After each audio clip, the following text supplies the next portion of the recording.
তোমাদেরকে জাস্ট একটা ডেমো দেখাই যে আমরা ড্রিম অ্যাপ প্লাস কোর্সে অ্যাপ প্লাস পাওয়ানোর জন্য যে তোমাদের সবকিছু দিব এটা কিভাবে দিব। দেখো আমাদের অলরেডি একটা ক্লাস হয়ে গেছে যেখানে আমরা গণিতের প্রথম ক্লাসে সেট এবং ফাংশন পুরো চ্যাপ্টারটা পড়াইছি। পড়ানোর পরে দেখো এটা হচ্ছে আমাদের ক্লাসের লিংক, মানে এই লিংকে ক্লিক করলে এই ক্লাসটা সে যতবার ইচ্ছা ততবার দেখতে পারবে, যখন খুশি তখন দেখতে পারবে। আমরা সুন্দর করে সাজিয়ে দিছি। এরপরে এখানে আছে একটা এমসিকিউ ভিডিও, মানে এই অধ্যায়ের উপর এমসিকিউ ভিডিও। এই এমসিকিউ ক্লাসটা করলে তার এমসিকিউ তে কোনো সমস্যা থাকবে না, আর এই ক্লাসটা করলে সিকিউ এসকিউ তে কোনো সমস্যা থাকবে না। এরপর দেখো কি দিছি, এই ক্লাসের একটা নোট দিয়ে দিছি। এই ক্লাসের একটা কি আছে, এখানে নোট আছে।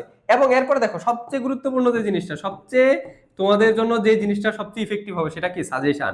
এই চ্যাপ্টারের একটা কমপ্লিট সাজেশন এখানে আছে, এখানে ক্লিক করলেই তোমাকে সাজেশনে নিয়ে যাবে। তার মানে দেখো আমরা কত সুন্দর করে সাজায় দিছি। এরকম ভাবে গণিতের যতগুলা ক্লাস হবে সবগুলো আমরা সুন্দর করে সাজায় দিব, সবগুলো সাবজেক্টে এরকম করে সাজায় দিব। তোমরা যদি এখনো ভর্তি হতে চাও তাহলে সায়েন্সের অল সাবজেক্ট হচ্ছে 1500 টাকা, আর্টসের অল সাবজেক্ট 1200 টাকা, জেনারেল সাবজেক্ট 750 টাকা। আর যদি তুমি একটা সাবজেক্টে ভর্তি হতে চাও, শুধু গণিতে ভর্তি হতে চাও, সেক্ষেত্রে 390 টাকায় ভর্তি হতে পারবা। তাহলে প্রথম কমেন্ট এবং ক্যাপশন চেক করো, ইনশাআল্লাহ।